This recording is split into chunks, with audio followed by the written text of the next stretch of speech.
এর মধ্যে রয়েছে ৭২টি শ্লোক, যা শ্রীকৃষ্ণ অর্জুনের কথোপকথন। এই ৭২টি শ্লোকের মধ্যে সম্পূর্ণ গীতাটাই রয়েছে। দেহতত্ত্বের কথা রয়েছে, অর্থাৎ আত্মতত্ত্ব বিশ্লেষণ, তার সাথে কর্মযোগও রয়েছে এবং ভক্তিযোগও রয়েছে। ৭২টি শ্লোকই হচ্ছে শ্রীমদ্ ভগবদ্গীতার সার বা সারাংশ। তো এই অধ্যায়টি কীভাবে শুরু হলো সেই অবতরণিকা আগে একবার বলে নিই, তারপর শ্লোক নিয়ে আলোচনা করব। দুর্যোধন দ্রোণাচার্যকে দুই পক্ষের সেনাদের কথা বললেন, কিন্তু দ্রোণাচার্য কিছু উত্তর দিলেন না। দুর্যোধন খুব দুঃখিত হলেন এবং দুর্যোধনকে প্রসন্ন করবার জন্য ভীষ্ম জোরে শঙ্করধ্বনি করলেন। সেই দেখে দুই পক্ষের সৈন্যদল বিভিন্ন বাদ্যযন্ত্রাদি, যার যার শঙ্খ বাদ্য আছে, সকলেই বাদ্য বাদিত করলেন এবং এর পরে পরেই অর্জুন ভগবানকে তার রথটিকে দুই পক্ষের সৈন্যদলের মধ্যে স্থাপন করতে বললেন এবং ভগবান তার কথা মতো ভীষ্ম এবং দ্রোণের মাঝখানে রথটিকে রাখলেন এবং রথটিকে রাখবার পরে অর্জুন দেখলেন এই দুই পক্ষের সৈন্যদলের মধ্যে তার আত্মীয় স্বজন, বন্ধু বান্ধব, কুটুম্ব, এদেরকে দেখে তার মোহ উৎপন্ন হলো। তার ফলে সে ধনুর্বাণ ত্যাগ করে রথের মধ্যে বসে পড়লেন। এরপর বিষাদমগ্ন অর্জুনকে ভগবান কি বললেন সেই কথাই হস্তিনাপুরে বসে সঞ্জয় মহারাজ ধৃতরাষ্ট্রকে শোনালেন। তাই প্রথম শ্লোক সঞ্জয় উবাচ দিয়ে শুরু হচ্ছে। কেন শুরু হচ্ছে? এখানে মহারাজকে বলছে যুদ্ধক্ষেত্রে অর্জুন কি করছে। তো শ্লোকটি পাঠ করি। সঞ্জয় উবাচ ত্বং তথা কৃপয়াবিষ্টম অশ্রুপূর্ণাকুলেক্ষণম বিষীদন্তমিদং বাক্যম উবাচ মধুসূদন।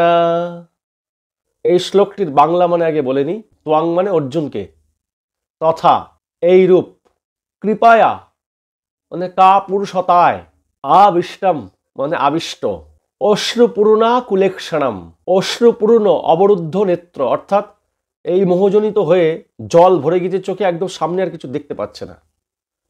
কৃপয়াবিষ্টম অশ্রুপূর্ণাকুলেক্ষণম মানে একেবারে অশ্রুপূর্ণ হয়ে রয়েছে, চোখ দুটি অবরুদ্ধ। বিষীদন্তম মানে বিষাদমগ্ন। ইদম বাক্যম মানে এই কথা। উবাচ মানে বললেন মধুসূদনা ভগবান মধুসূদনকে। সঞ্জয় বললেন কাপুরুষতায় আবিষ্ট, বিষাদমগ্ন এবং অশ্রুপূর্ণ অবরুদ্ধ নেত্র অর্জুনকে এই কথা বললেন। এই শ্লোকটার মানেটা এবার ব্যাখ্যাটা করে দিই। রথে সারথী রূপে উপবিষ্ট ভগবানকে অর্জুন আদেশ করলেন, হে অচ্যুত, আমার রথটি দুই পক্ষের সেনার মধ্যে স্থাপন করুন, যাতে আমি দেখতে পারি এই যুদ্ধে কে কে আমার সঙ্গে যুদ্ধ করতে এসেছেন। অর্থাৎ আমার মতো বড় যোদ্ধার সঙ্গে কে দুঃসাহস দেখায় যুদ্ধ করবার, তাদেরকে আমি দেখতে চাই। মৃত্যু সম্মুখে দেখেও তাদের সাহস হয় কি করে, তাদেরকে আমি দেখতে চাই। যেই অর্জুনের মধ্যে এই প্রকার বীরভাব উৎসাহ ছিল, সেই অর্জুনই দুই পক্ষের সৈন্যদলের সবাইকে দেখে তাদের মৃত্যু আশঙ্কায় মোহগ্রস্ত হয়ে এত শোকবিহ্বল হয়ে পড়লেন যে তার শরীর অবসন্ন, মুখ শুকিয়ে যাওয়া, শরীরে কম্পন এবং রোমসমূহ দণ্ডায়মান হয়ে উঠছে। তার হাত থেকে ধনুক পড়ে যাচ্ছে, মুখ শুষ্ক হয়ে পড়ছে, ত্বকে জ্বালাবোধ করছে, তার দাঁড়াবার শক্তি নেই এবং মনেও ভ্রান্তি এসে যাচ্ছে।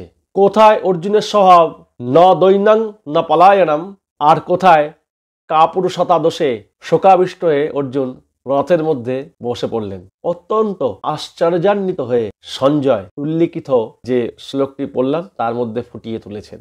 অশ্রুপূর্ণাকুলেক্ষণম, অর্জুনের মতো মহান যোদ্ধাও আত্মীয়জনিত মোহে আচ্ছন্ন হয়েছিলেন এবং চক্ষু অশ্রুপূর্ণ হয়ে উঠেছিল। চোখে জল এত বেশি এসে গিয়েছিল যে অর্জুন ভালো করে দেখতেও পাচ্ছিলেন না। বিষীদন্তমিদং বাক্যম উবাচ মধুসূদন। এই প্রকার কাপুরুষের মতো বিষাদ করতে থাকা অর্জুনকে ভগবান মধুসূদন এই কথা বললেন। এই কথা বললেন মানে আগেই বললাম যে পরের শ্লোকটিতে ভগবান বলছেন, সেটাই আর কি সঞ্জয় বলছে, এই কথা বললেন। অর্জুনের মধ্যে ধর্মের ছদ্মরূপে যে কর্তব্যচ্যুতির দৈন্য এসেছিল, তার ওপরে ভগবান এই বাণী সরাসরি আঘাত করেছিল।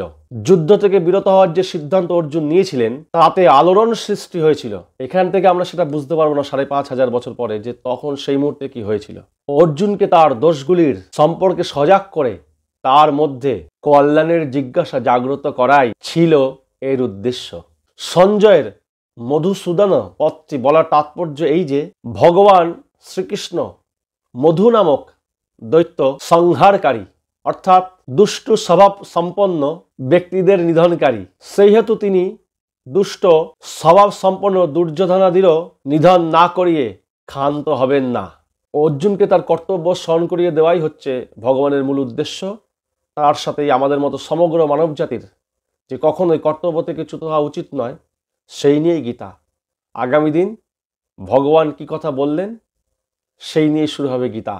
ধন্যবাদ, ভালো থাকবেন।